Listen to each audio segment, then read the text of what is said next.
Okay. Okay na ba kayo ulit? Game na? Okay, sige. Game, sir. Kung game na, sige, may isang bagay lang akong 'no, isang partikular na bagay ulit na 'no, parte dun sa apologiya na gusto kong bigyan din ng diin dahil 'no, naalala ko ito rin yung isa sa mga binigyang diin ni, Padre Ferriols nung mga panahong 'no, sinusubukan naming talakayin ito.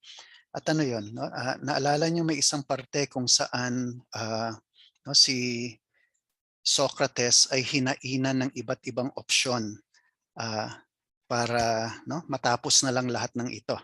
At sinasabi kay Socrates ay, "Socrates, ano kaya gawin na lang natin, pakakawalan ka namin, pero sa isang kondisyon, wag ka na lang mamilosopiya. At 'pag nahuli ka naming namimilosopiya, mamamatay ka." 'No, tandaan maya-mayang kaunti, nag-iba yung taktika ng mga kalaban ni Socrates.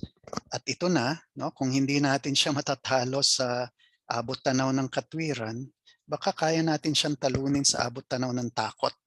At takutin natin siya at ano pa yung nakakatakot para sa kanila ay yung kamatayan, 'no. Tingin ng mga kalaban niya, kamatayan na yung pinakamatinding puwedeng panakot, sa isang tao.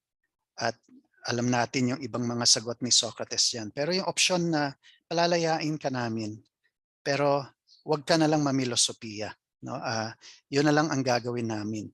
At basahin ko lang ng sandali itong, bahaging ito, yung sipi dun kay Socrates, 'no. Pagkatapos hinain sa kanya yung ganiyang, posibleng opsyon ay sinabi niyang, 'no, "Sa ganitong paraan 'no, kung sa ganitong paraan ay pinakawala ninyo ako, sasabihin ko naman, binabati ko kayo kapwa mamamayan, iniibig ko kayo, sa Diyos naman ako tatalima, hindi sa inyo. Basta't meron pa akong hininga, basta't meron pa ako, walang tigil akong mamimilosopiya. Magbibigay ng payo sa inyo. Matatagpuan ninyo ako sa aking dating anyo. Maririnig ninyo ang aking mga palaging sinasabi, o tanyag na sangkatauhan, palibhasa'y taga-Athenay ka, pinakadakilang bayan, mapagsikap sa dunong at kapangyarihan. Hindi mo ikinahihiyang magtiyaga upang humigit sa lahat ang iyong kayamanan. At ito yung parteng gusto kong bigyan ng diin, 'no? At kung luwalhati at dangal, at pagmamatino at katotohanan, at tunay na sarili ang usapan, hindi ka ba nagsisikap, hindi ba mahalaga sa iyo na ikaw ay maging, pinakamagaling, 'no, 'no? At nandiyan 'yan sa inyong mga asynchronous slides. At ano ba yung sinasabi niya dito, 'no? Ito si Socrates sinasabi niya, 'no, ah, 'no, "Thank you na lang, salamat na lang sa alok niyo, pero hindi ko 'yan maaring tanggapin." At ano yung sinasabi niya dito? Sinasabi niya dito ay 'no, "At kung luwalhati at dangal at pagmamatino at katotohanan ang pinag-uusapan at tunay na sarili," 'no, 'no, ang usapan, hindi ba ninanais mong ikaw yung pinakamagaling?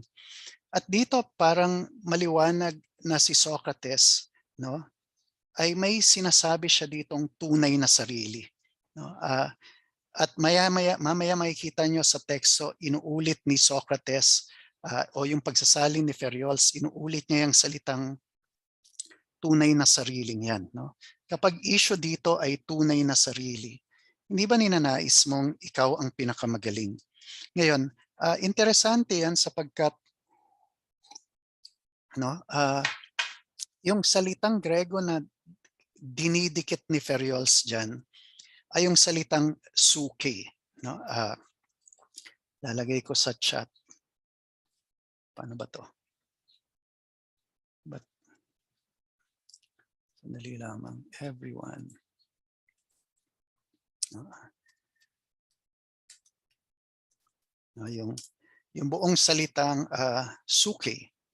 Ngayon, at ito yung paraan kung paano gustong pag-usapan ni Padre Ferriols yung ibig sabihin ng tunay na sarili. Pero interesante yan, bakit? Kasi kung titignan mo yung orihinal na kahulugan ng suki, 'no? Yung suki ay 'no, siguro para makita niyo yung, ah nangyayari dito ay yung suki, no, kadalasan paano ito sinasalin pag nakita ito ng no, isasalin ito sa Ingles, kadalasan sinasalin ito bilang soul, no? O kaluluwa. Ang hirap kasi isalin sa Filipino dahil posibleng may orientasyon yung pagsasalin na yon sa kung anumang mga Casper, friendly ghost o mga mumu o kung ano man, no? Itong kaluluwa na kung ano-ano mang lumulutang. At kaya nga no? Pero kung titingnan mo yung suki, ang ibig lang sabihin nito, ito yung prinsipyong no, nagbibigay buhay sa kung anumang bagay, no? Kaya nga makikita mo no, na kung titingnan mo halimbawa yung isang bangkay ng tao at yung isang no, taong buhay, no? Ang linaw-linaw na may kung anumang nawala doon sa isang bangkay kung ikukumpara doon sa isang taong buhay, no? At kaya nga yung prinsipyo ng nagbibigay buhay, no? Halimbawa doon sa no, sa tao, no? At sa iba pang mga nilalang, no? Yung sinasabi nilang animating principle, no? Ay ito kadalasan yung ibig sabihin ng suki, no? At kaya nga no, may kung ano man na kapag nawala ang laki-laki na ng pagkakaiba. Kaya nga ganun na lang yung pagbibigay halaga natin sa buhay ng tao. Kasi kapag nawala yon, alam mong yung buhay na yan hindi na mauulit. No? At kaya nga ginagawaran mo ng respeto at dangal yung bawat buhay. No? Dahil hindi yan parang cut and paste na madudugtungan mo ng panibagong buhay o malalagyan mo ng iba pang buhay. Pero yung suki sa ganyang konteksto no, ay kung ano man yung isang enerhiya, kung ano mang poder yon no, na no, tagapagbigay buhay. No? Gawin na lang natin sa ganong paraan. Pero si Ferriol sinasali niya ito no, sa tunay na sarili. No? At kapag sinabi mong tunay na sarili, no, parang sinasabi niya kapag luwalhati at dangal ang pinag-uusapan, no? Yung tunay na sarili, parang yung kanyang pag-uunawa dito ay kapag pinag-uusapan mo ay yung magbibigay ng kaluwalhatian sa iyo. Magbibigay sa iyo ng napakatinding uri ng ligaya, kapanatagan, no? No? Kapag magbibigay sa iyo, no, kapag usapin ay hindi lang luwalhati kundi dangal. Kumbaga yung nagbibigay ng pagpapahalaga no, sa buhay mo. No? Yung tunay na sarili bilang ito yung nakikita kong magbibigay halaga sa buhay ko. No? At pagmamatino at katotohanan, sinasabi niya. No? Ano nga ba yung no, magbibigay sa akin ng no, ayos, no? Yung tamang kaayusan. No? At no, katotohanan, yung nagiging tapat ako sa sarili ko. Ibig lang sabihin nun ay no, no, pwede kang magsinungaling sa ibang tao pero hindi mo kayang bulahin yung sarili mo. Kailangan tapat ako sa kung ano nga ba yung ninanais kong mangyari sa buhay ko. No, pwedeng magpakitang tao ako pero alam kong kung meron man akong malinaw na niloloko ko lang sarili ko. At kaya nga ang lahat ng yon ay walang iba kundi yung tunay na sarili. No? Magbibigay ng ligaya, kapanatagan, dangal sa buhay ko, kaayusan sa buhay ko, no, yung buhay na nagiging tapat ako at hindi ako nagkukunwari sa aking sarili. Ang lahat nun ay yung tunay na sarili, yung pinakamalalim na ninanais mong mangyari sa buhay mo, no? O kumbaga kung pwede mong sabihin ay ito yung paraan kung paano mo ninanais no, ipakilala yung sarili mo sa universo o maging sa kapwa-tao mo. At kaya nga kung pag-uusapan natin yung tunay na sarili, no, ito yung pinaka no, matinding pwedeng no, kahulugan na ganapin ko sa buhay ko. At dito sinasabi ni Socrates, at ngayon natagpuan ko na. At ano yon? No? Yung pamimilosopiya. At tapos, sasabihin nyo sa akin na ako ay pwede nang pakawalan pero hindi ko puwedeng magawa itong pinakamalalim na ninanais kong mangyari sa buhay ko. Itong makapagbibigay talaga sa akin ng ligaya, luwalhati, dangal, katotohanan, pagmamatino. Eh kung pinalaya niyo ako at hindi ko naman magagawa itong mga bagay na ito, eh di para na ninyo akong pinatay rin, 'no? Anong klaseng buhay ang isang buhay na talagang ginagawaran ka ng lahat ng uri ng kapayapaan o ng kalayaan pala, pero yung kung ano man na tunay na makapagbibigay sa'yo ng pagpapahalaga, 'no, at respeto sa buhay mo, eh, ito naman yung hindi mo magagawa, 'no? Eh, anong kuwentang buhay 'yun, 'no? Anong klaseng buhay 'yun? At kaya nga sinasabi ni Socrates 'no, 'yan interesante ang sukay rin ang tawag ng mga sinaunang Grego sa paru-paro 'no. Maaring, ah, ano 'yun, ah, maaring dahil inilalarawan nila na mistulang paru-paro kung bibigyang itsura sa imahinasyon ang hininga na bumubuhay sa isang nilalang 'no. At kaya nga yung paru-paro 'no, yung sinasabi lang natin 'no, parang may kagaanan yung bagay na kapag nawala, interesante yon 'no, dahil ang simple-simple, ang gaang-gaang parang paru-paro, pero 'pag nawala, ang laki-laki ng mangyayaring diferensya, 'no? At kaya nga, ewan ko, siguro sa panahon nun 'di ba 'pag naglalamay kayo, minsan may paru-paro do'n sa lamayan. Interesante 'yun, sasabihin mo, "Uy, yung kaluluwa ni ano 'yan," 'di ba? "Uy, yung" 'no, at kaya nga interesante yang, lumang katagang Grego na, suki 'no, na hinalin tulad rin nila sa 'no, yung paru-paro 'no. At kaya naintindihan niyo yung sinasabi ni Socrates, kaya sinasabi niya, "Salamat na lang pero hindi ko puwedeng matanggap yung alok ninyo. Dahil yang alok ninyo ay pinakawalang kuwentang alok. Dahil ipagkakaloob niyo sa akin ang kalayaan, pero itong pinakamatinding ninanais kong mangyari sa buhay ko, magbibigay ng luwalhati, dangal, pagmamatino at katotohanan, eh, kung tatanggalin ninyo iyan, eh di para na ninyo akong papatayin, eh di paulit-ulit na lang akong, ah, 'no, mamimilosopiya 'no, at sinasabi nga ni Ginoong Mariano 'yan 'no, yung 'no, yung kasabihang may dumadalaw, dinadalaw ka nung espiritu.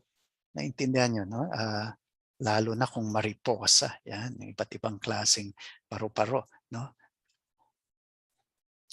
Naiintindihan niyo 'yun 'no, yung tunay na sarili at kung papansinin niyo si Padre Ferriols mamaya 'no, 'no, pinapasok niya yung salitang tunay na sarili. Ano ba 'yun 'no, yung tunay na sarili mo 'no, at ewan ko, natagpuan niyo na ba yung inyong mga tunay na sarili 'no?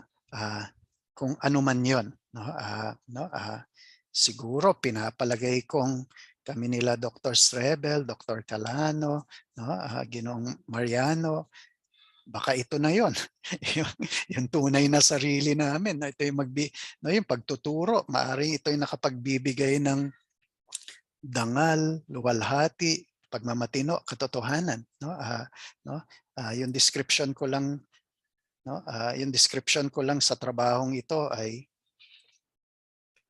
ano ba, kasi nasubukan kong magtrabaho sa corporate at 'no, at malinaw yung kaibahan 'no. Nung nasa corporate ako ay 'no, yung mga kumpanya ay 'no, ang dami kong pera, pero wala akong oras 'no.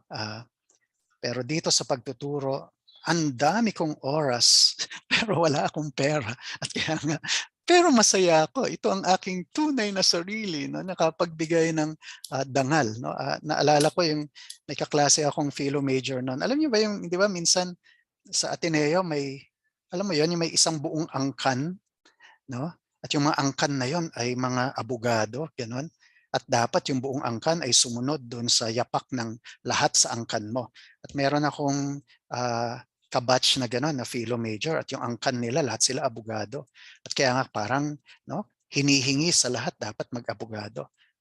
At 'yun, tinupad niya 'yun, nag-abogado siya at pagkatapos niyang mag-abogado ay hinarap niya yung tatay niya at sabi niya sa tatay niya, "Tay, oh, nasunod ko na yung gusto ng angkan natin, abogado na ako. Wala na kayong mahihingi pa sa akin. Pero puwede ba gawin ko naman itong bagay na talagang pinakagusto kong gawin sa buhay ko, 'no? Yung magbibigay talaga sa akin ng ligaya. At sabi sa kanya, "Ano bang gusto mong gawin?"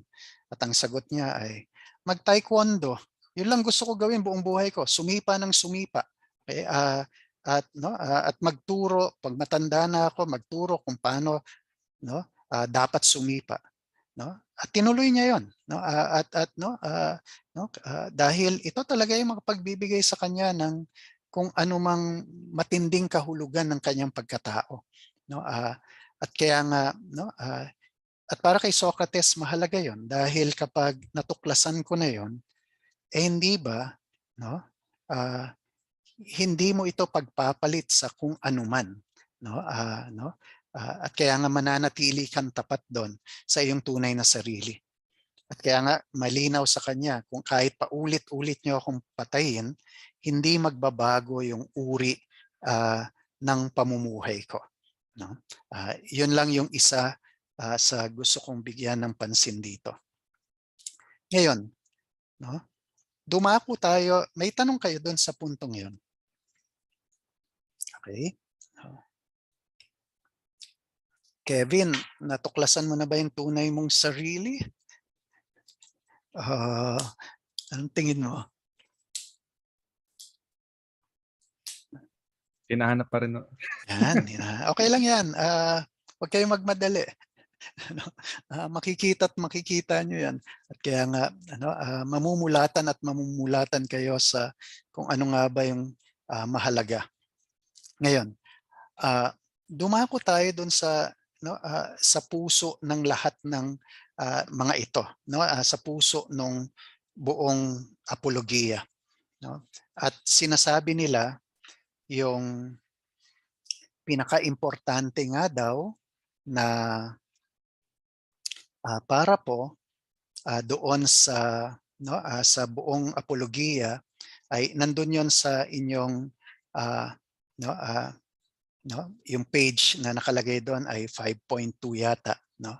At basahin ko lang at dahil sinasabi nila ito daw yung pinakaimportanteng para po sa buong apologiya. At anong sinasabi 'no, meron yatang magsasabi, "Kung ika'y magwawalang imik, Socrates, at mabubuhay na lamang sa kapayapaan, hindi magiging ganyan ang buhay mo kapag ikaw ay aalis sa amin. Ito ang pinakamahirap sa lahat na paliwanagin sa ilan sa inyo. Kung sasabihin ko na ang tumahimik ay paglalapastangan sa Diyos, kaya't hindi maaring magwalang imik, hindi kayo maniniwala at sasabihin ninyong nagkukunwari ako. Kung sasabihin ko uli na ang pinakadakilang biyaya sa tao na sa balang araw ay nakakasalita siya ukol sa tunay na kabutihan at ukol sa mga narinig ninyong pinag-uusapan ko, habang sinasaliksik ko ang aking sarili at ang aking kapwa.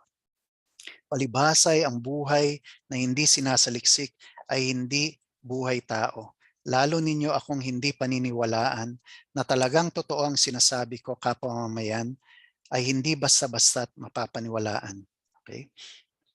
Yang puntong yan ay sinasabi nila yan yung sentro. No? At bakit? Parang sinasabi nila, no? At ito yung mga kaaway niya at sinasabing, no, Socrates, tapos na sana ang lahat ng ito eh. No? Kumbaga, pwede bang magkasundo na lang tayo sa isang solusyon na siguradong okay sa lahat sa atin. Kumbaga isang win-win situation na okay sa lahat at ano yon, Socrates, kung magwawalang imik ka na lang kasi, no? At tumahimik ka na, no? Hindi mo naguguluhin yung bayan natin. Tapos na sana lahat ng ito eh, no? At ano yung sasabihin ni Socrates? Yung nga yung hindi nyo maintindihan eh. Pag mananahimik ako, ito ay maniwanag na hindi ko pagtalima sa Diyos. Paglalapastangan ito sa kung anumang itinalaga sa akin ng Diyos. Nagisingin ko ang kapwa mamamayan ko sa kanilang kawalang kaalaman. At kaya nga, no, hindi ako pwedeng tumahimik. At sasabihin naman ng mga kalaban niya ay nako, ito na naman si Socrates, nagkukunwari na naman. No? At ano yung nangyayari sa kanila? No? May dalawang posisyon dito para sa mga kaaway ni Socrates. No? Ang pananahimik, yun yung dapat gawin ni Socrates. No? Pero kay Socrates naman, yung pananahimik, hindi ito yung dapat kong gawin bilang pagtatalima sa Diyos.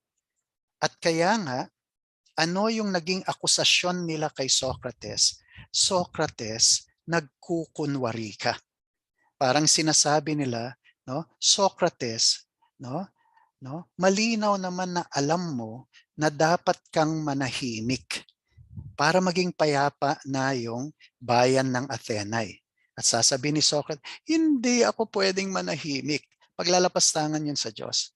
Ay, nagkukunwari ka, Socrates. Okay? Yung akusasyon na nagkukunwari. No? At ano ba yan sa Grego? No? Sa Grego ay yung pagkukunwari ay nandun yun sa inyong mga nota. No? Yung pagkukunwari ay naisasalin bilang ireneomenos, isang gumagamit ng ironiya. No? Isang, ano ba yung, ilagay ko lang sa chat box. No? Ironiya. Tama ba yung spelling ko? Sandali lang eh.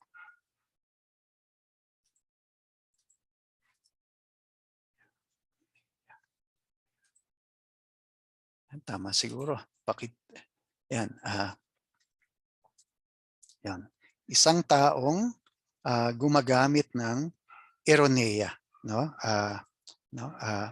Ibig sabihin, no, yung salitang nagkukunwari ay napakahalaga nun sapagkat yan mismo yung akusasyon nila kay Socrates. Socrates, nagkukunwari ka, kunwari hindi mo alam, no, na dapat tumahimik dahil yun yung nakakabuti sa lahat. Pero pinipilit mo yung kabaliktaran na hindi ka pwedeng manahimik. At kaya nga, nagkukunwari ka, isa kang ireneomenos, gumagamit ka ng ironiya. Okay? Naintindihan niyo yung ironiya o sa English, nagiging ironic ka. No, yung ibig sabihin ng ironic, kung ano dapat yung ironiya, kung ano yung dapat mangyari, hindi iyon yung nangyayari. No? Pag sinabing napaka-ironic naman, o may ironiya, kung ano yung dapat mangyari, hindi ito yung nangyayari. At yun yung sinasabi nila kay Socrates. Yung dapat mangyari ay manahimik ka, pero hindi yun nangyayari at pinipilit mo pa rin na dapat hindi ka manahimik. No? Maliwanag yun. Yung ironiya, yung pagiging ironic. No? Balikan nyo na lang yung kanta ni Alanis Morissette, no? Yung ironic, no?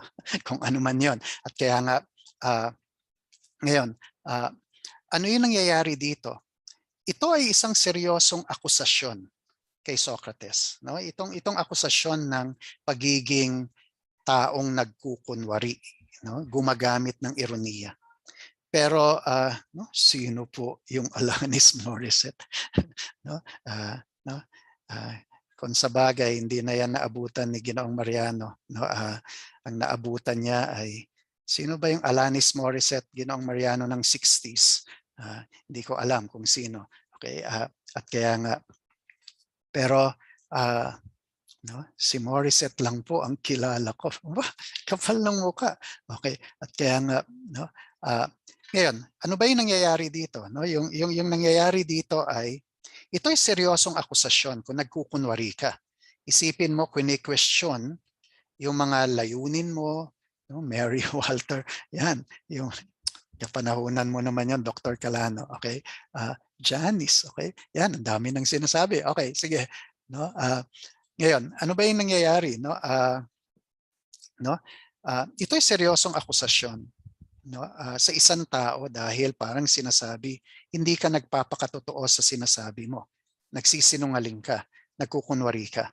Pero interesante sapagkat itong negatibong tawag kay Socrates, maya-maya, no? Pagdaan ng napakahabang panahon, no?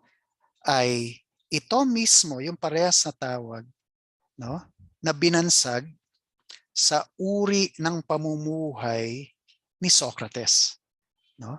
At kaya nga parang ang isang negatibong tawag ginamit ng mga mananaliksik kay Socrates upang ito mismo yung gawing positibong pagtawag sa uri ng pamumuhay na ginaganap ni Socrates, no? Na may mungkahi nga na maaring ito yung uri ng pamumuhay na baka ninanais nating yakapin, no? No? O tanggapin sa buhay natin. Linawin natin 'yon, no? Yung negatibong tawag biglang nagkaroon ng positibong kahulugan, no? Negatibo yung pagiging gumagalaw sa ironiya, yung nagkukunwari, isang ironiomenos.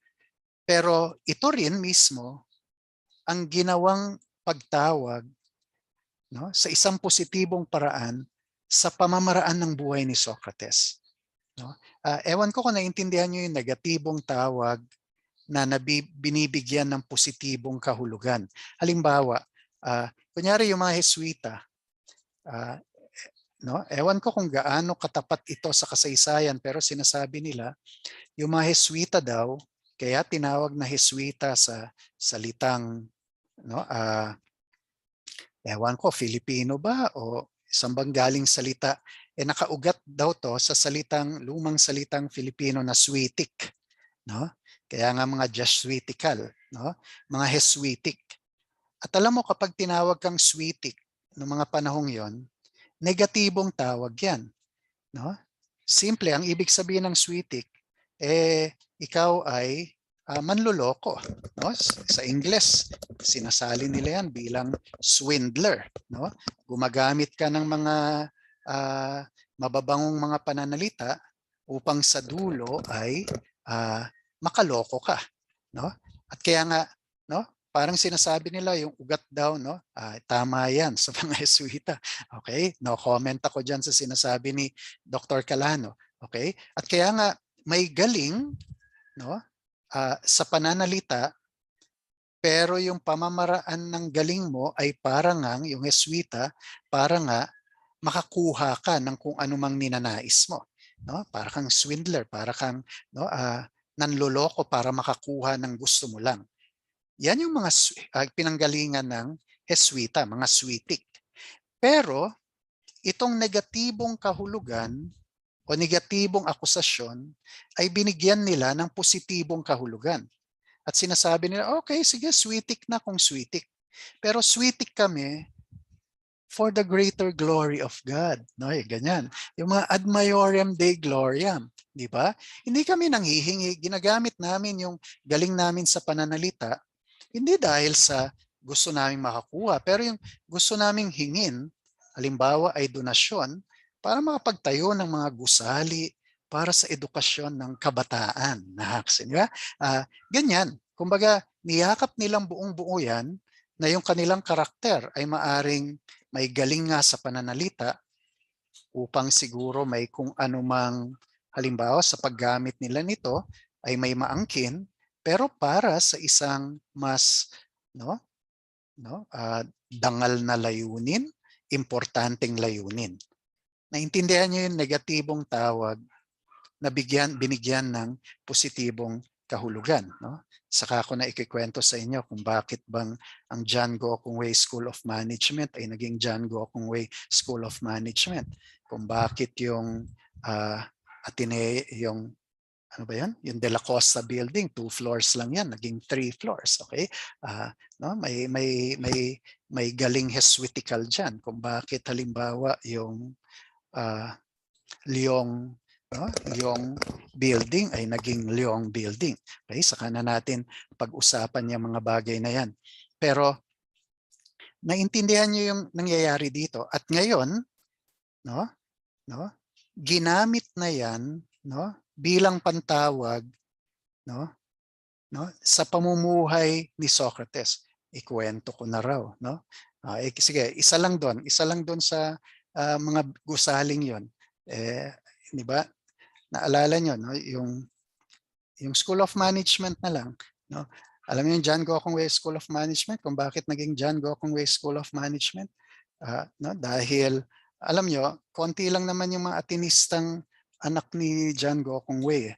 At yung no, si Lisa Gokongwei at saka si Lance Gokongwei lang naman. At kaya nga, humingi lang naman ng konting donasyon yung mga Hiswita at sinabi nila kailangan lang namin siguro mga 1,000,000. At kaya nga, no, ang ganda ng timing ng sulat na yon. At bakit? Sapagkat nung mga panahong yon ay nagretiro na si John Gokongwei. No?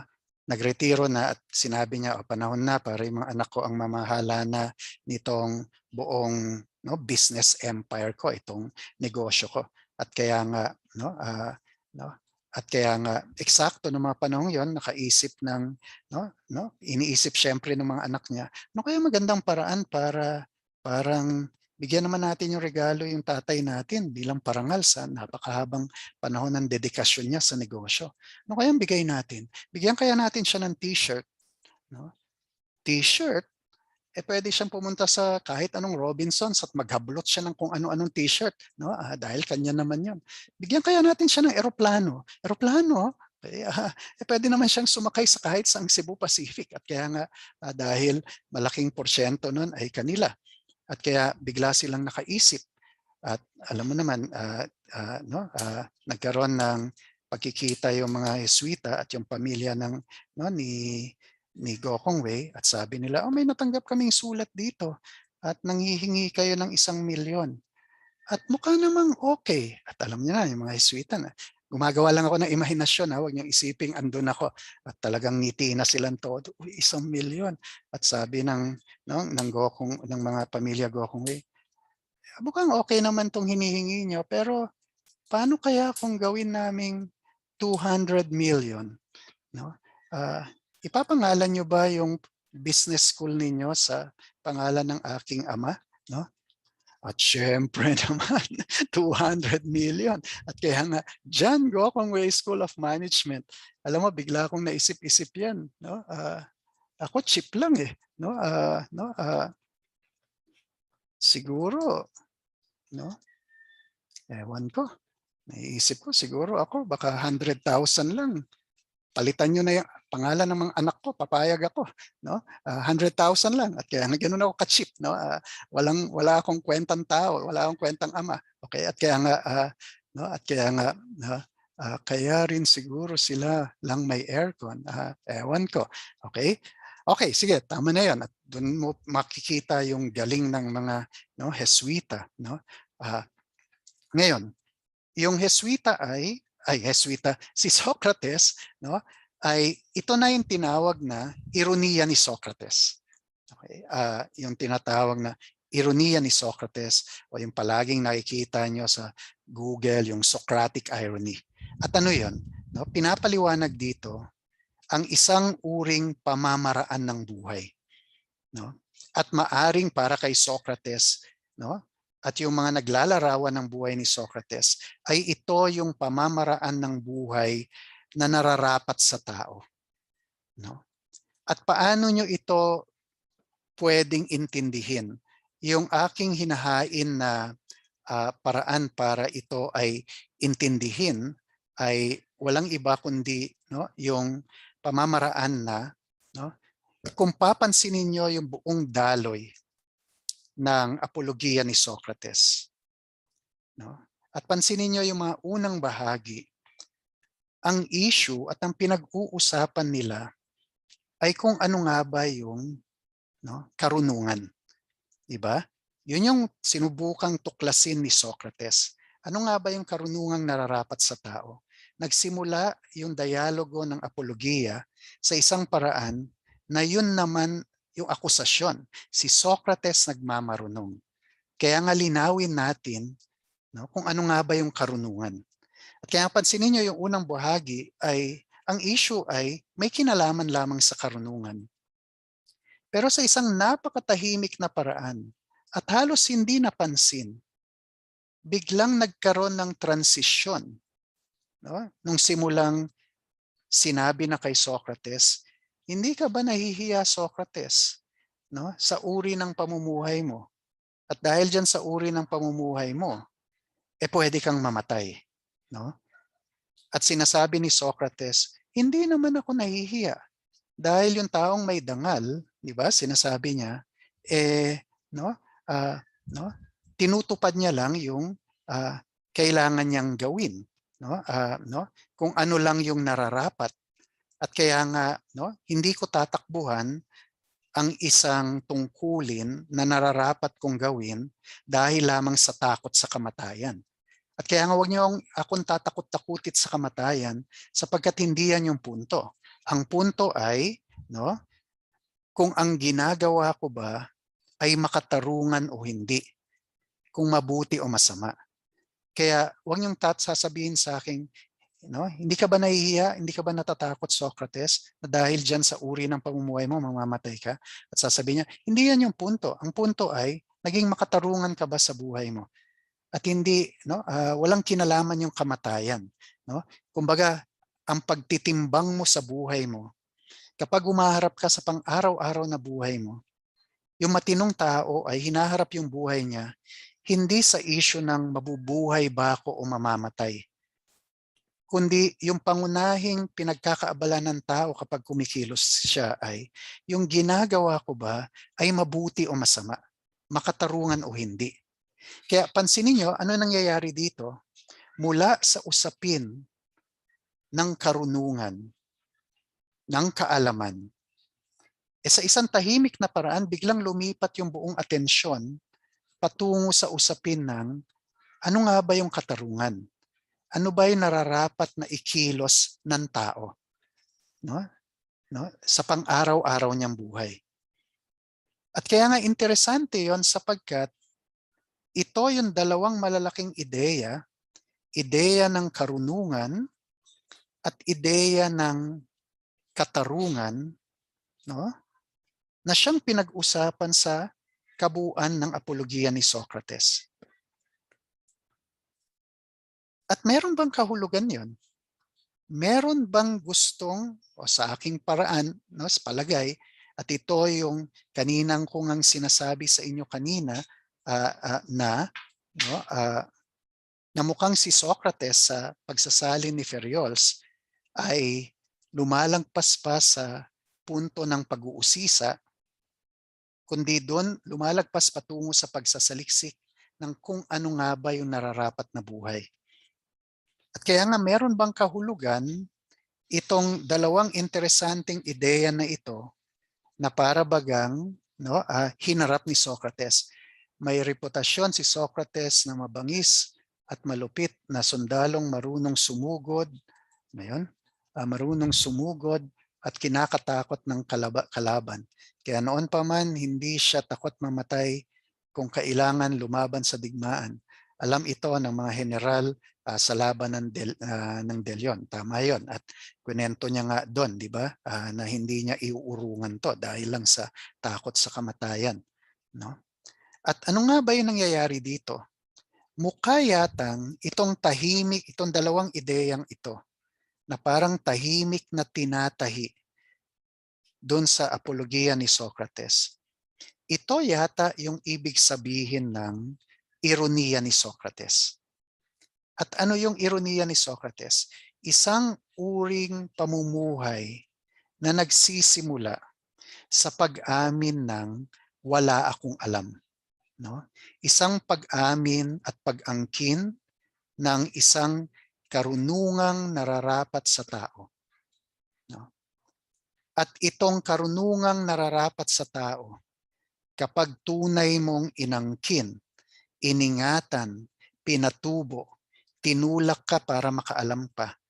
No? Ang hantungan nito ay walang iba kundi pagkilala sa kung ano nga ba, hindi lang yung karunungan ng tao, kundi kung ano nga ba yung kalikasang nararapat sa tao. Ibig sabihin, mga parikos, sinasabi ni Socrates, bunga ng udyok ng pag-amin ng wala akong alam. Namumulatan ako sa kung ano nga ba yung kalikasang nararapat sa tao. Kung ano nga ba yung decay, yung kaayusang kinalalagyan ko. At ano yung nangyayari dito? No? Gumawa kayo ngayon ng imahinasyon. No? kung alam nyo, halimbawa yung physical na spasyo nyo, kung alam nyo na nandito kayo, halimbawa sa kinauupuan nyo, kung alam nyo yan yung kinalalagyan nyo, alam nyong hindi kayo nandun o nandyan sa ibang lugar. Ibig sabihin may pagkilala kayo na kung ano man ang nandun, hindi ako yon o iba yon. Diba? Halimbawa, kunyari lang magkakasama tayo at nakaupo tayo sa mesa. No? Nakaupo tayo sa mga upuan, no? Nakapalibot tayo sa isang mesa. At halimbawa, nandito ako. Kung inaamin kong nandito ako, maliwanag halimbawa, kung saan nakaupo si Karen, wala ako dun. Wala ako dyan. At kung pinilit ko, manghimasok ako sa espasyong kinalalagyan ni Karen, no? Maliwanag na, no? Natatanggal ko yung tamang kinalalagyan ni Karen. Gumagawa ako ng isang kilos na nagiging hindi ako maayos kay Karen. No? Pag sinabi ko kay Karen, alis ka dyan, dyan ako. No? At kaya nga, ano nangyayari doon? Yung nangyayari doon ay gumaganap ako ng isang kilos ng karahasan, kawalang katarungan kay Karen. No? At bakit ko nagagawa yon? Kasi maliwanag na hindi ko alam yung tamang kinalalagyan ko. At yung tamang kinalalagyan ko, yung kalikasan ko, yung nararapat kong kaayusan, kinalalagyan, ay dito kung nasan ako. At kaya nga, naaabot ko lang yon sa pamagitan ng isang kilos ng pag-alam. No? Magkaroon ng matinong karunungan at yung karunungan na yon sa pag-amin na wala akong alam, tinutulak ako sa pag-alam pa hanggang mamaya namumulatan ako sa tunay kong kinalalagyan, sa tunay kong kaayusan, at hindi lang sa kaayusan ko, maging sa kaayusan ng lahat-lahat sa paligid ko. Naintindihan? At kung nalalaman ko yung kaayusang nararapat sa lahat-lahat kasama ako, no? No? Doon lamang nagiging posibleng kumilos ako ng naayon sa kung ano yung malinaw na natutuklasan ko, bunga ng aking kawalang kaalaman, bunga ng aking pagpupunyagi na umalampa.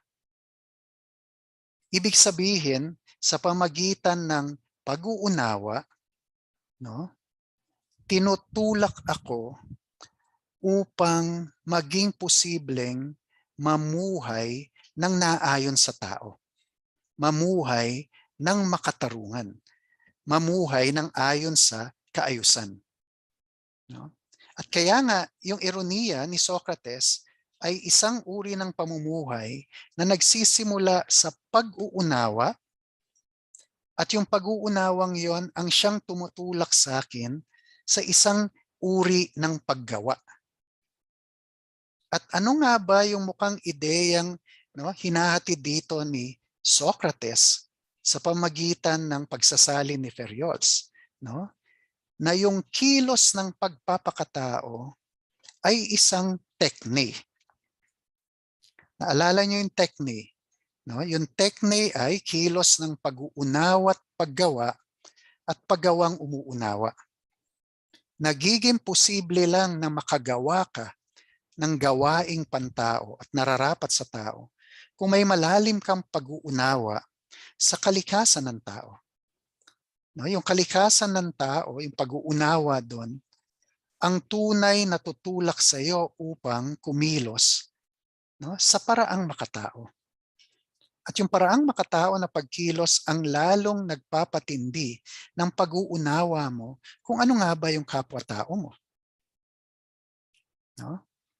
Pangit man sabihin to, pero parang sinasabi ni Socrates sa kanyang mga kaaway, kayo na patuloy na nagiging marahas sa akin, kayo na patuloy na gumagawa ng mga bagay na hindi makatarungan sa isang taong nagnanais lang mamilosopiya.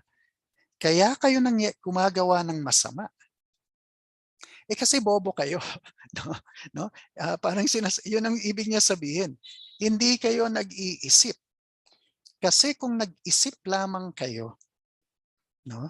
Kung inamin nyo yung kawalang kaalaman nyo, at hindi kayo nagkunwari na akala nyo mga Diyos kayo, mamumulatan kayo sa kung ano yung pagkilos na nararapat sa tao. Gagawa kayo ng makatarungan. No? Hindi kayo magiging bastos. No? Bakit? Kasi alam nyo yung lugar nyo, at kung alam nyo yung lugar nyo, sa isang tahimik na paraan, inaaamin nyo rin yung kinalalagyan ng kapwa-tao nyo. At kaya bakit kayo marahas? Dahil hindi nyo alam. No?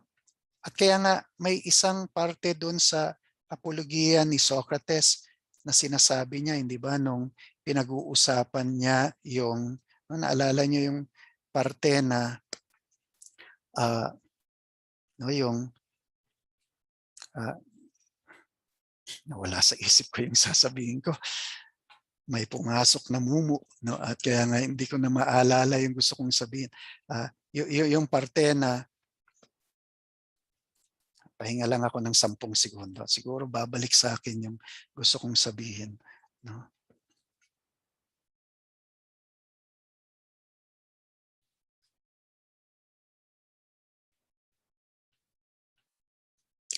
Yung parte na sinasabi, hindi ba dapat paalalahanan nyo na lang ako kung may ginawa, sinadya ko ba o hindi sinadya? No? Sinadya ko ba itong pananakit o hindi? No? Hindi ko sadya.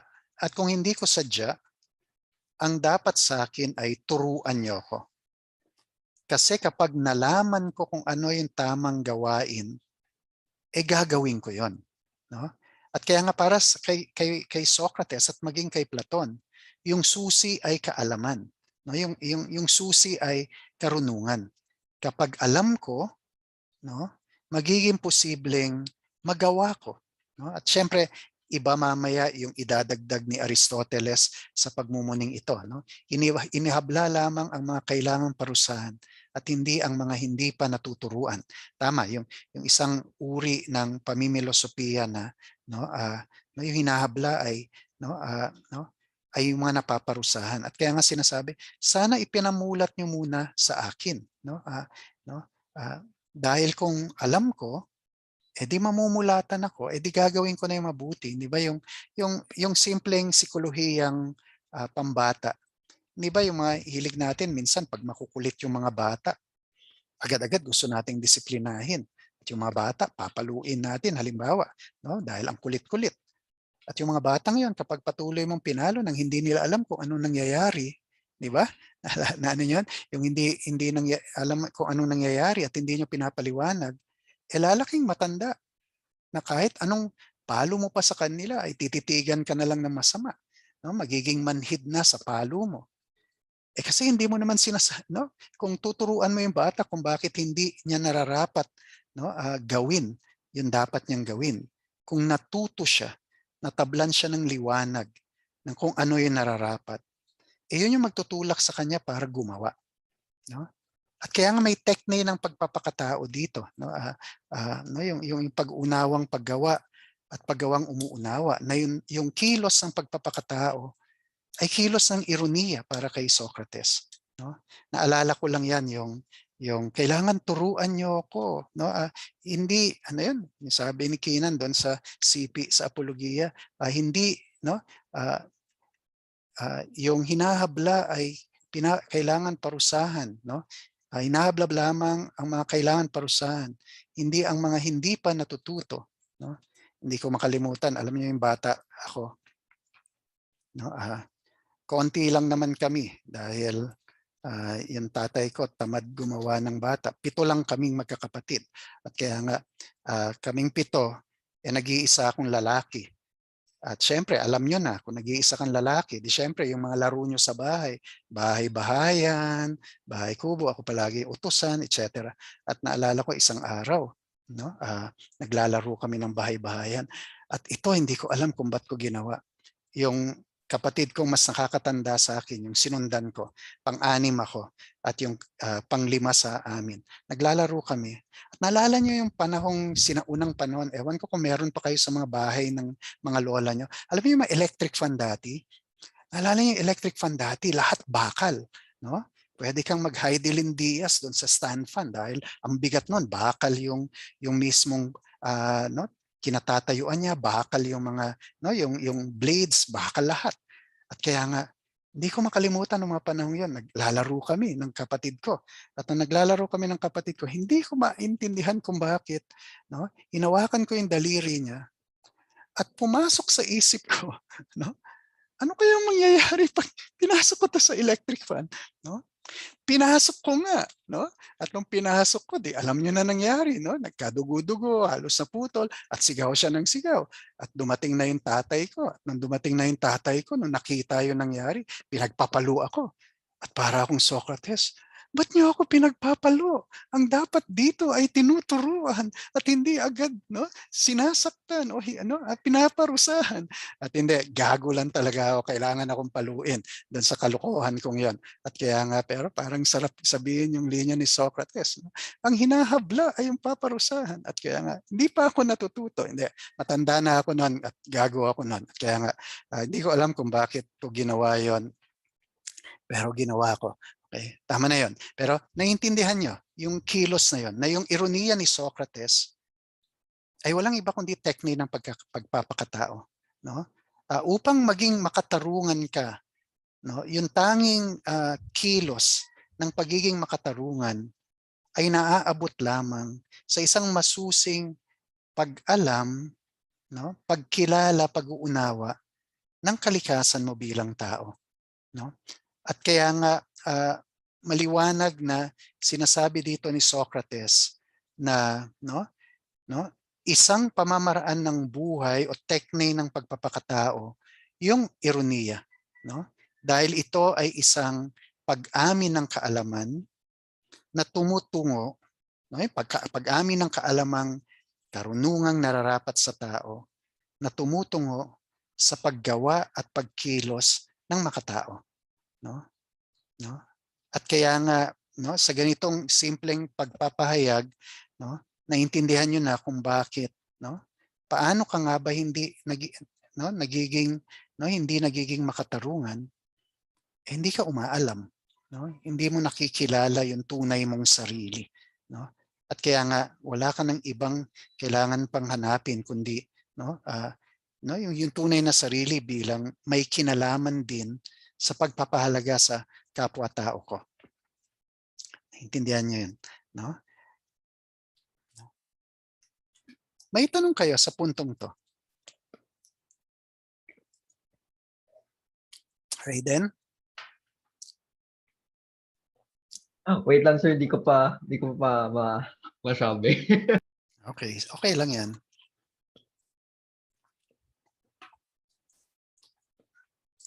Sige, baka may iba? May katanungan yung iba?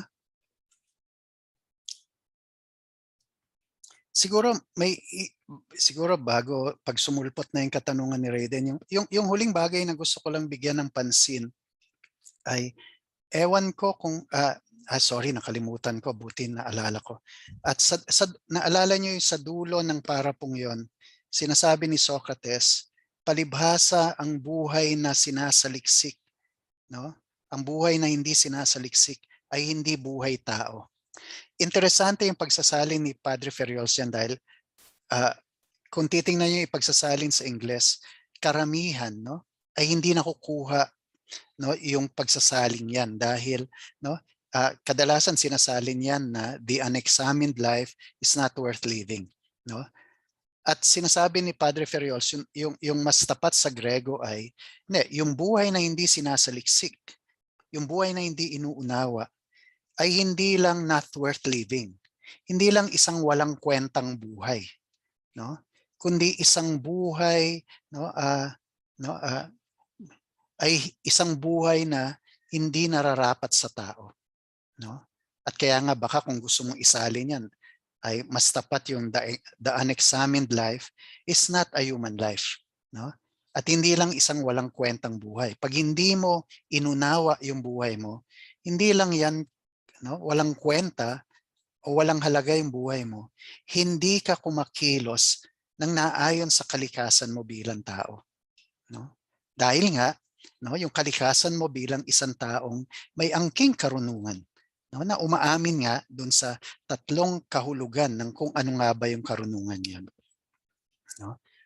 Ngayon, yung huling gusto ko lang sabihin ay pinaliwanag ko rin ito sa isa sa mga asynchronous na pahina dun sa inyong Canvas. Pero gusto ko lang bigyan ng diin ngayon, no? Dahil ewan ko kung ano yung mga paborito niyong linya sa Apologia ni Socrates. No? Ang dami-daming pwedeng paboritong linya ninyo. No? Pwede kayong kumuha ng kung ano-ano. Pero yung paborito kong mga linya dito at kung tama ang aking palagay ay ito rin yung paboritong linya ni Ginoong Mariano. No? Nakasulat dito ay, no, sinasabi niya, no, sa dulo nung siya'y hinatulan na ng kamatayan at sinabi niyang, sapagkat hindi kayo makakaligtas sa pag-uusisa, talagang hindi maari at hindi nararapat, at ito yung gustong-gusto naming linya, ngunit ang tunay na kaligtasan ay kay ganda, kay dali, huwag maging sagabal sa kapwa, kundi ihanda siya nang siya'y makarating sa buong kabutihang abot ng kanyang kaya. No? Interesante yon dahil pag tingnan nyo yung mga pagsasalin sa Ingles, parang hindi nahuli yung kiliting yon ni Ferriols. No? Yung kiliting yon ni Socrates. Sinasabi ni Socrates, ang dali lang naman ng buhay. No?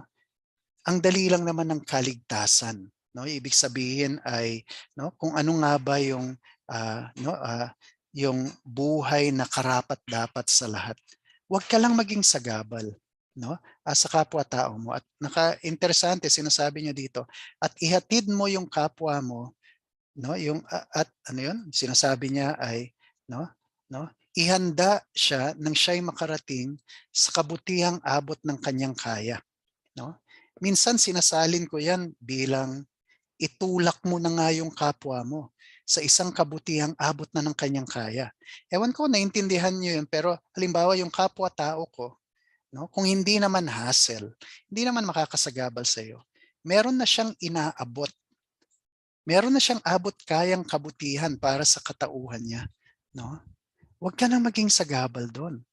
Itulak mo na siya, no? Hindi lang ihanda, no? Kundi 'pag nakikita mong naaabot niya na 'yon, ihanda, no? Itulak mo na nang maabot niya yung kabutihang 'yon, naabot ng kanyang kaya, no? Gano'n lang naman yung kaligtasan, no? Yung kaligtasan bilang, no, kay dali lang daw, no? Pero interesante yung kay dali ay hindi naman gano'n kadali, 'di ba? No? Bakit? Kasi isa ito sa mga temang pagtutuunan ni Ferriols mamayang kaunti maging sa metafisika, maging sa filosofiya ng relihiyon, no? Itong tema ng palagi niyang sinasabi na, no, yung pagkakaisa sa pagkakaiba, no? Yung buhay ni Ferriols ay isang buhay na kumikilala na yung tunay na pagkakaisa, no, yung pakikiayon sa kapwa ay hindi ito pakikiayon na dapat parehas tayo, no? Kundi isang buhay na ginagalang natin yung ganap na pagkakaiba ng bawat isa. Kasi hindi ba yun naman yung dahilan kadalasan kung bakit tayo hassle sa kapwa natin, no? Bakit tayo sagabal sa kapwa natin? Gusto natin kung ano man yung nangyayari sa atin, yun dapat yung ginagawa nila, no? Gusto natin ng isang uring pagkakaisa na dapat parehas tayo. At parang, no, parang nabibwisit tayo kapag yung kapwa natin may ibang ginagawa na hindi katulad natin, no? At pwede kayong mag-isip ng napakaraming halimbawa tungkol dito, no? Pinakasimpleng bagay, wag na, no? Marami akong naiisip pero baka hindi niyo magustuhan yung mga naiisip ko pero ano, sige tuloy ko na. Matatanda naman kayo at alam niyo na 'no, halimbawa 'no, ang dali lang naman ng kaligtasan 'no, alam niyo halimbawa kaming kaming mag-asawa, interesante 'yun dahil maliwanag na ibang-iba kami, 'di ba? Yung kulturang kinalalagyan ng bawat isa, 'no? Yung misis ko ay galing sa isang kulturang sa kanila sagrado yung gabihan, eh. Mawala ka na tuwing umaga, maglakwatsa ka na kung saan man, pero pagdating sa gabi, sagrado 'yun, magkakasama tayo, okey? Pero saan ako galing kultura, siyempre galing ako sa isang kulturang basta libre, sure, okey? Basta libre kahit saan at kung hindi ako iuuwi basta may manlibre sa'kin, sama ako. At kaya nga, maraming bagay na tunay na pagkakaiba kami at minsan nagkakaiba kami sa 'no, sige tutuloy ko na 'to dahil na yung 'di ba, alam na alam ni ano 'to, sorry magtatanong ako, si Julia, sige. Julia, kadalasan ano yung parang harmless na tanong minsan sa, yung hindi nakakasakit na tanong minsan na ng halimbawa ng magkasintahan, halimbawa ng, lalaki na habang namamasyal sila sa mall halimbawa. Ano yung pinaka hindi naman masamang tanong pero biglang yung tanong na yun pagmumula ng napakatinding away? Ba yung napaka-disente at inosenteng tanong na mamaya Anong konteksto, sir? Hindi ko maraming puwedeng 'di ba 'pag answer, eh, 'no? namamasyal kayo tapos ng kasintahan mo biglang 'no, biglang may itatanong halimbawa yung isa sa inyo, 'di ba? At ano yung kadalasan tinatanong na minsan 'pag lalagyan naku, si Raiden parang alam yung nangyayari. Oh, sige Baka Raiden, sir ano si yung tanong? Raiden alam. Ah, Hindi.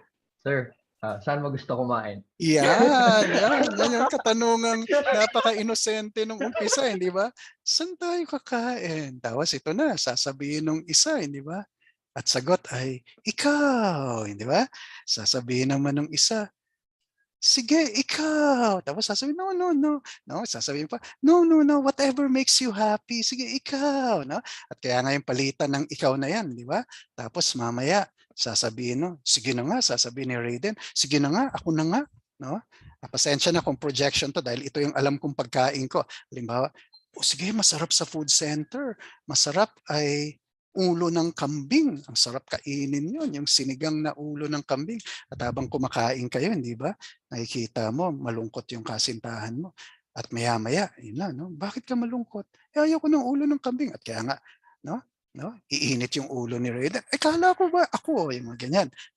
At kaya nga 'no, at kaya nga mag-aaway kayo 'no, 'no at kaya nga, yung pinupunto ko lang dito ay 'no, 'no, minsan kailangan nating kilalanin na 'no, 'no, ba't ba ayaw natin tanggapin na magkaiba yung panlasa natin.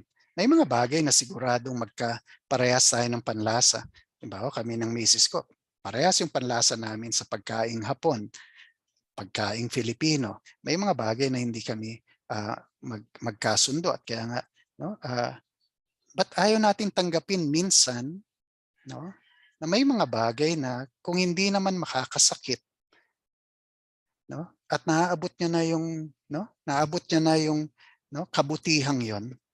Itulak mo na, 'no? Ihanda mo na para maabot niya yung kabutihang 'yon, 'no? Minsan nagiging sagabal pa tayo sa kapwa natin, 'no? May isang uring pagkakaisa na ginaganap mo yung tunay na pagkakaiba ng kapwa-tao mo, 'no?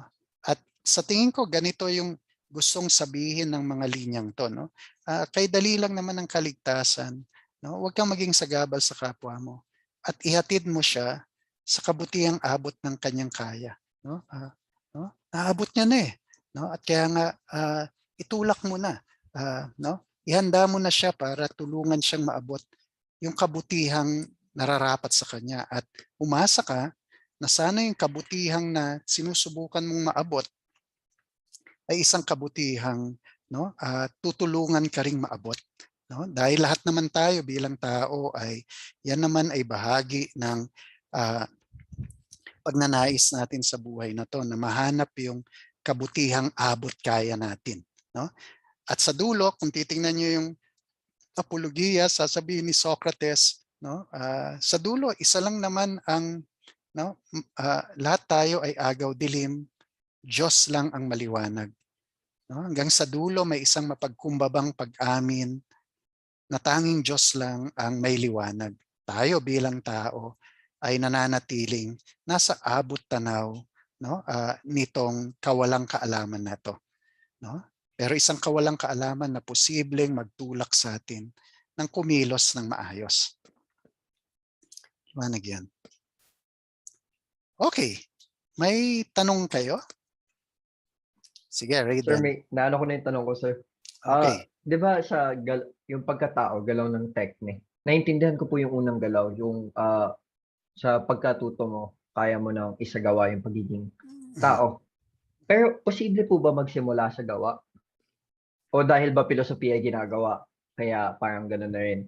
O Yung interesanteng relasyon nitong dalawang ito, no? Yung paggawa ay okasyon rin ng pag-uunawa kasi, no? At doon ka matatablan ng ano ba yung mas dapat ko sanang nagawa. At yung mga panahon ng pagtitimbang ng gawain mo ay panahon nga ng pag-uunawa upang muli kang kumilos ng kung ano yung mas makatao, no? At minsan nga, totoo yan, Raiden, na hindi mo na paghihiwalay. Hindi naman parang may pause, hindi naman may pagtigil. Teka, unawa muna ako. Kundi isang aktibong kilos na sa pagsasagawa, nagaganap yung pag-uunawa, no? At namumulatan ako doon sa dalawang, no, interesanteng ugnayan. Yung interesanteng ugnayan nitong dalawang bagay na to, no? Pero hindi ba yung parang nililinaw lang natin yung pagkakaiba kasi ang isang paggawa nang hindi umuugat sa matinong pag-uunawa, no? Ay yung nga yung nakikita ni Socrates, no? Na posibleng puwang para maging hindi ka nga makatarungan, no? At kaya nga kailangan mong alamin upang maging matino yung pagkilos mo, no? Kumbaga yung siyang batayan mo kung bakit mo ginagawang isang bagay ay yung pag-asa ni Socrates ay bunga nga ng kaalaman, ng karunungan. At hindi bunga ng, di ba, yung mga simpleng impulso, simpleng walang isip-isip na pamamaraan ng pagkilos. No? Parang sinasabi niya, dyan tayo matatalo. No? Dyan malileche yung buhay natin. Yun lang, Raiden. sakto, sir. Thank you. Yan. May tanong pa? Gavans. Dok, medyo kuryoso lang po ako. Balikan ko lang po yung parte na sinabi ng mga nanguusap kay Socrates, yung sinabihan siya na titigilan ka na namin, basta tigilan mo ang pamimilosopiya. Kasi tinignan ko nga din po ulit dun sa teksto, ang gamit nga ni Padre Ferriol sa salin niya ay pamimilosopiya. Kuryoso lang po ako kung yung salin ba ni Padre Ferriol na yun sa original ba na Grego, ang bantog na talaga na yung salitang pamimilosopiya dun sa panahon na itong konteksto ni panahon ni Socrates. Buuna po ba yung parang meron na talagang akto ng pamimilosopiya? Yung nga, kaya yung nga yung makikita mo, yung mga kalaban ni Socrates, yung mga sila Melitos, yung pag-uunawa lang nila sa pamimilosopiya ay pag-uusisa, no? Wag ka lang, yung kumbaga ay pagbabatikos sa mga argumento. Doon lang naman napipika yung mga kaaway niya, na question pa yung karunungan nila. At para sa kanila, ganun lang yung ibig sabihin ng pamimilosopiya, no? At yung nga yung gustong ipunto ni Ferriols ay ni Socrates, yung pamimilosopiya higit pa dyan, no? Kaya nga hindi ako titigil dahil ang kailangang kamulatan nyo ay hindi lang ito punto ng sino manalo o matalo pagdating sa debate, sa diskurso. Yung diskursong ito ay paghahanap ng kung ano nga ba yung mabuti. Kaya hindi ako titigil. No? At kaya nga, baka yung pamimilos, hindi ko alam yung, kung ano yan sa, no, yung sa Grego, kung anong salitang ginamit. Pero no, malamang yun yung kontekstong kinapapalooban yan. Parang sa isang banda, yun lang naman ang nakakagulo sa buhay ng mga sofista nila Melitos, no, na no, binubusisi yung buhay nila, kinukulit sila, inuusisa. At si Socrates sinasabi, teka, kung hindi nyo makikita yung kung ano pa yung lumalagpas dyan, hindi nyo nga nakikita yung punto nitong pamimilosopiyan to. Yun lang. So tama po ba kung naiintindihan ko siyang ganito na yung kinokontra nila, kasi kung kanina habang iniisip ko po parang tumatalab sa akin yung ano nga ba ulit yung kahulugan ng pamimilosopiya, kung susuungin yung mga naunang etimolohiya, yun nga, pakikipagkaibigan sa karunungan o pagmamahal sa karunungan. Tama po ba na sa pag-intindi ko ngayon sa sinasabi natin, ang unang pagtingin ay yung pagtingin pa ng mga sofista na kagaya nila Meletos at saka ni Anytos nung panahon na yon, yung ang sinasabi, binabanggit natin last week na philosophy o yung parang kayabangan na malapit sa amin ng karunungan, parang ito ba yung pagtingin na nakikita nila? Tama po ba? Malamang, at baka si Dr. Sebel may idagdag dyan. Nagtataas siya ng kamay. Salamat Albert. Siguro kung titingin tayo sandali dun sa kasaysayan, maalala nyo na meron ng mga nauna kay Socrates di ba? At dun sa parte sa apologia na sinasabi ni Meletos na mula sa paniniwala ng mga Griego, di ba, na makalangit, makadiyos yung araw at yung buwan, sinabi ni Meletos. Pinagbibintangan niya kay si Socrates. Sinasabi nito si Socrates na apoy yung araw at bato lang yung buwan. Tapos, sabi ni Socrates sa kanya, 'di ba? Akala mo ba na at ito nakalimutan ko kung sino yung pilosopong 'yon. Nasabi nga niya, lahat ng tao dito alam nila na hindi ako nagsabi niyan. Na may mabibili niyo yung aklat niya. Sandaling mahanap yung aklat na yun kung sino man yung nagsabi noon. At yung taong yon, isa sa mga tinatawag natin ngayon mga pre-Socratic. Yung mga linya yung pag-imbestiga sa langit at sa lupa. Yun yung ginagawa ng mga nauna, si Natales at kung sino-sino pa. At para bagang kinakabit si Socrates doon sa mga taong yon. Kaya may salita na talagang pilosopo. Kaya ang ginagawa nga ni Meletos, parang binabaton niya lahat ng pwedeng, kumbaga gusto niyang mailagay si Socrates sa lahat ng posibleng mga lugar para maalanganin siya. Na ganito daw yung mga sinasabi niya, pero sa totoo lang, hindi naman siya talaga nag-imbestiga sa mga bagay na yon. O kaya tulad na rin ng mga guro, na pati nga yun di ba, na minasabi rin siya sa isang parte na hindi nga siya tumatanggap ng bayad, but yung siya tinatawag na guro. Hindi siya tulad ni, at yung pangalang naalala ko binanggit niya, si Euenos, na marami nga binibigay ko doon kay Euenos, na siya na lang, sa kanya na lang mag-aral yung mga lumalapit sa kanya. Kasi rin, gusto rin nga rin ng Meletos na ikabit siya doon sa mga sofista na humihingi ng bayad, mga dayuhan na dumarating sa Athena, tapos dahil kinikilalang marunong sila, may mga estudyanteng lumalapit at humihingi ng bayad. So yun yung konteksto noon, na para siguro lahat ay makahanap sila na sana may isa dito tsumamba, na kung sakali may mga galit dito sa mga pilosopo, sa mga sofista, isama na si Socrates doon para mapahamak na si Socrates. At may iba pang mga nagsuri sa filosofiya, sa kasaysayan ng filosofiya, na sa totoo lang si Socrates daw yung unang nagmasid ng paloob imbes ng palabas. Kasi yung mga tinatawag na pre-Socratic, di ba? Inimbestiga nila ano ba yung pangunahin, di ba? Ano yun? Yung prote hule, di ba? Yung pangunahing sangkap na bumubuo sa lahat ng mga bagay.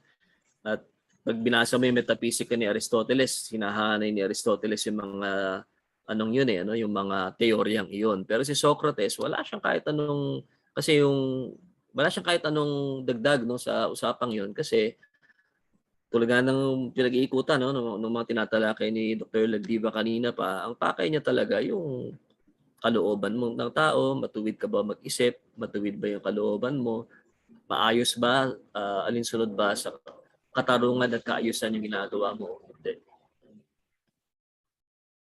Ayun, sana nakatulong yun sa tanong ni Jevans.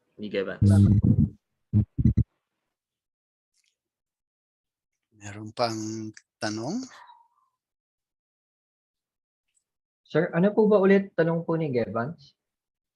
Hindi, yung tanong niya lang ay yung salitang pilosopo ba ay paano dapat intindihin yon, no? Dahil no, mukha yatang yung mga no, kila Melitos, yung pag-iintindi nila ng pilosopo ay yung mga taong nananaliksik sa langit at lupa, no? Yung mga bagay na yung sinasabi kanina ni PJ, hinuhuli nila si Socrates upang no, maisama sa mga no, mga kadalasang posibleng yung pinagmumulan ng baka may sama ng loob ka sa mga taong no, pinakikialaman yung estado ng langit, etc. So ganun nga ba yung ibig sabihin ng pilosopo sa konteksto nila Melitos? At mukhang no, hindi na nga nila nakita yung pagiging pilosopo sa abot tanaw ng ninanais ngang maabot ni Socrates, no, na ano nga ba yung mabuti? Ano nga ba yung nararapat, no? Yung aspektong moral, no, na kailangang saliksikin ng mga tao. Salamat po. Ayun, may tanong pa ba? Si Sige, Julia. muna. Hello, sir. Ayan po. Sir, confirm ko lang po yung tungkol sa nasa farm ako, sir, may manok ulit. Confirm ko lang po, kapag sinabi ni Socrates na yung kabutihan ang piliin, itong kabutihan na to, naaayon ba siya sa rules or patakaran ng Atenae nung panahon na yun? Kumbaga, kasi sir, sa pagkakaalam ko po, sa Athens nung time na yun, allowed po yung slavery. So, assumption is, allowed din siya ng Diyos. So ang kabutihan ba, dapat hanapin mo pa bilang tao o sapat na kay Socrates na sundin yung kabutihan na naaayon sa lipunan? Siguro po in summary, yung tanong ko lang po is, ano yung basehan ng kung ano yung mabuti para kay Socrates? Kasi paulit-ulit niya pong sinasabi yung dapat hanapin mo yung kabutihan, etc. Pero ano po yung pinakabasehan nun? Salamat, sir. Kayang sagutin ni Dr. Calano yan. Biglang tinamad na. Baka may, yung mga iba, ano yung gusto nyo, paano nyo susubukang sagutin yung sinasabi ni Julia?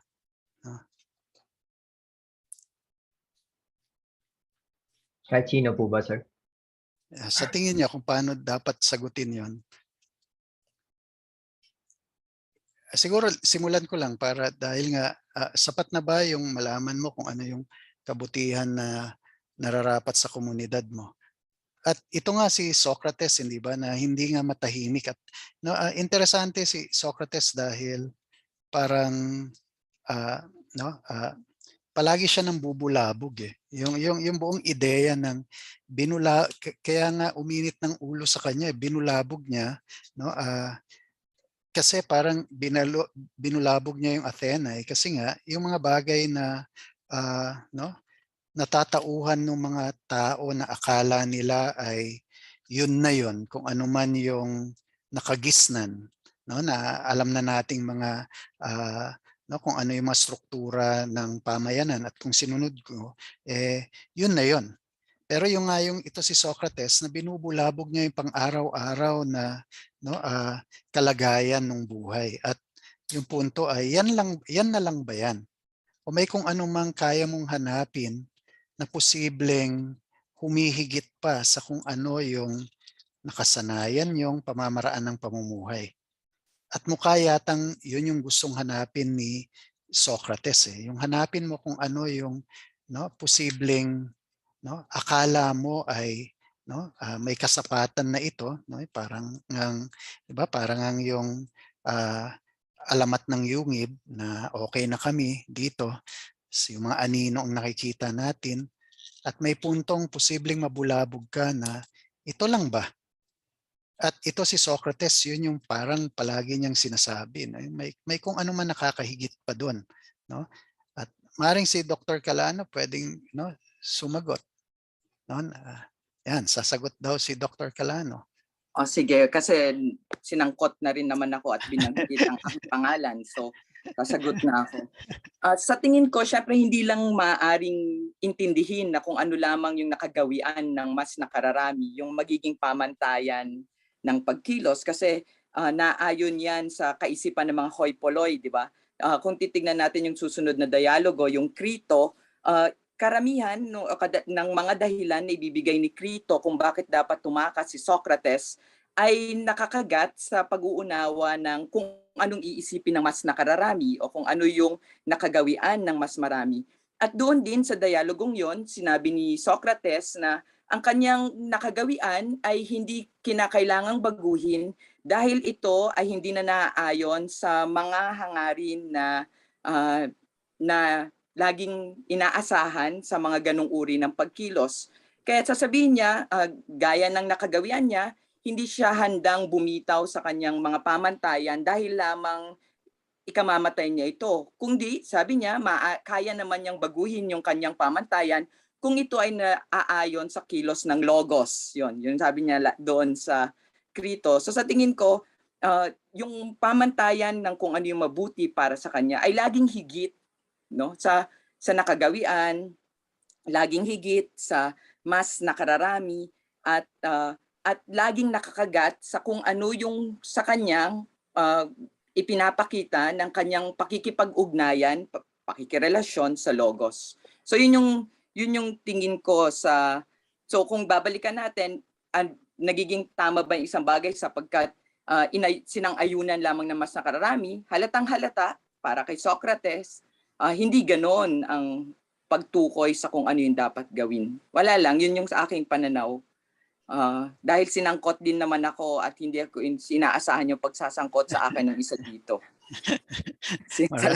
Maraming salamat, Dr. Calano. Sabi ni Ginoong Strebel sa Euthyphron na isang buong dialogo ni Platon, ang tanong na pinag-iikutan, mabuti ba iyan dahil sinabi ng mga Diyos? O sinabi ba yan ng mga Diyos kasi mabuti? Pati ang mga Diyos tumutupad sa kaayusan ng kosmos. No? At kaya nga parang may nakakahigit pa kaysa sa kung ano yung pinagkasunduan lamang na pamamaraan ng buhay.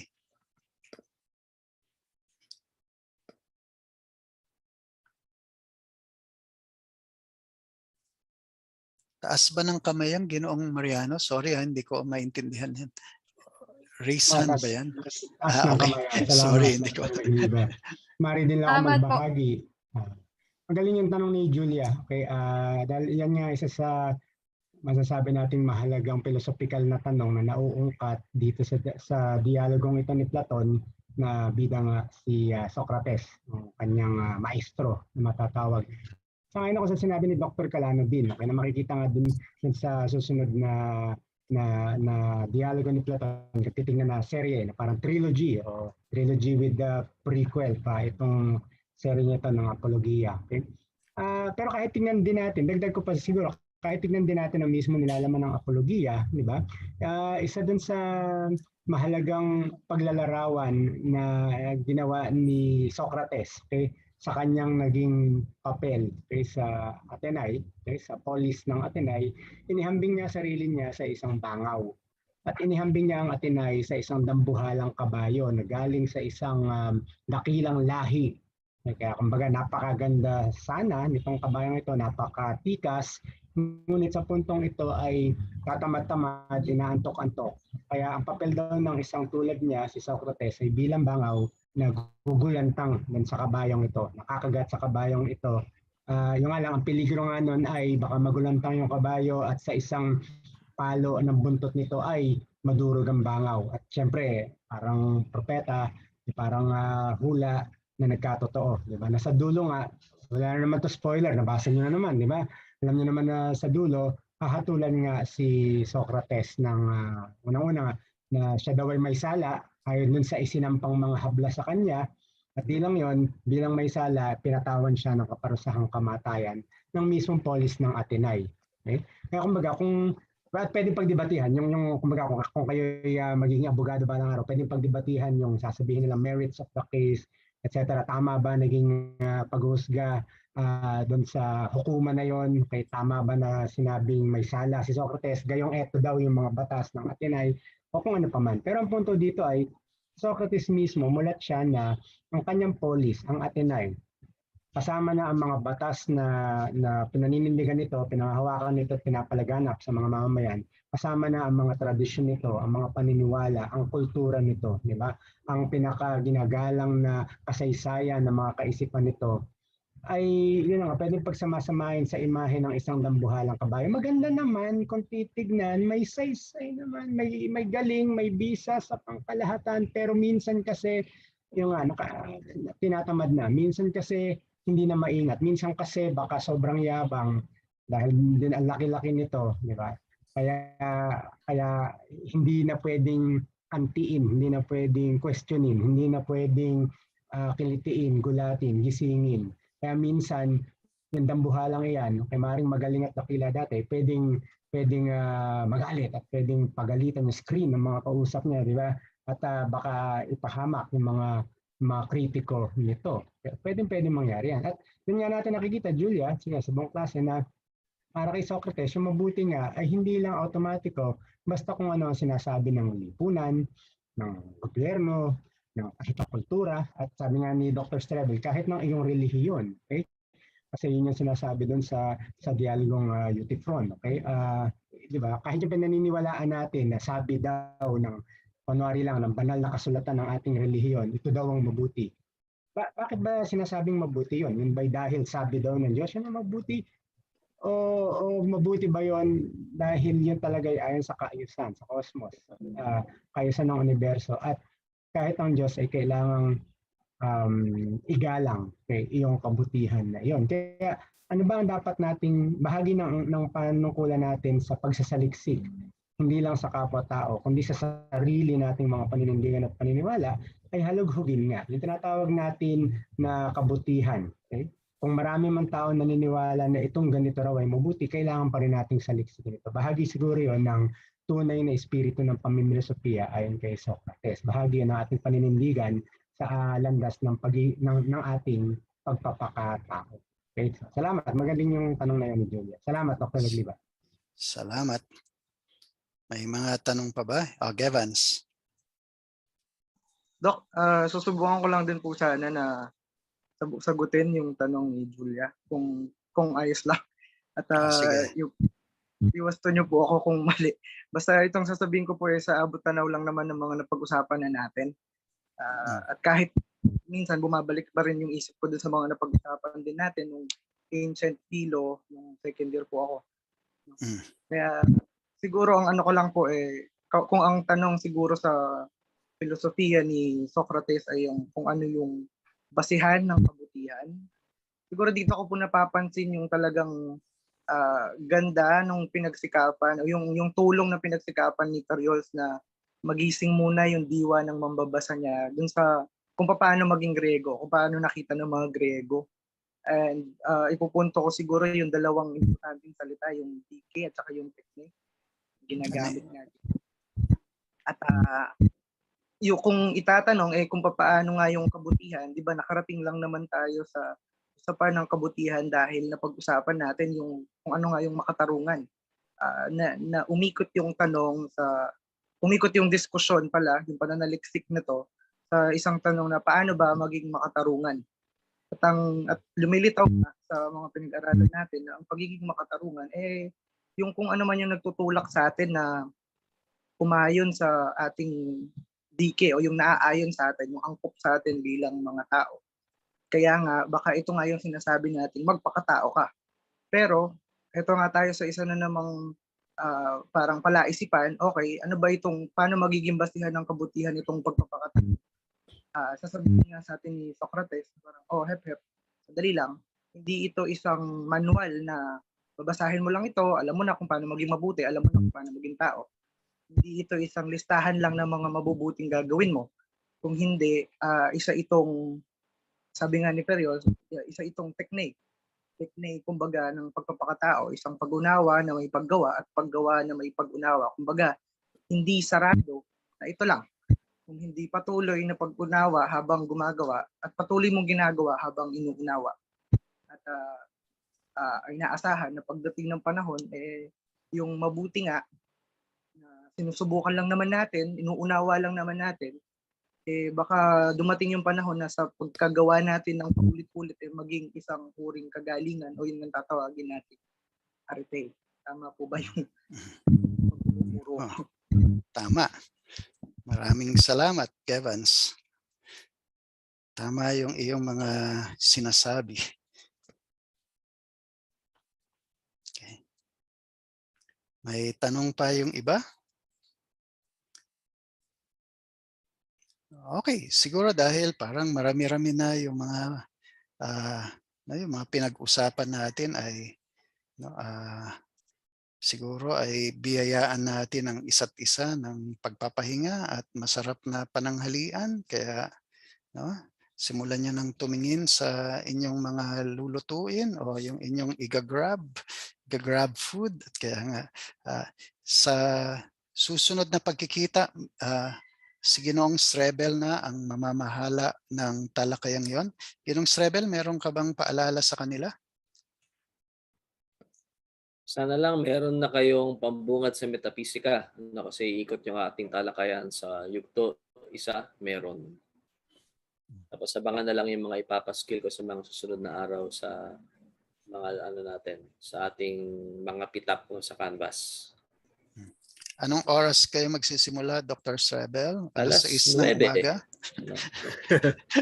Alas 9 ng umaga sa Sabado.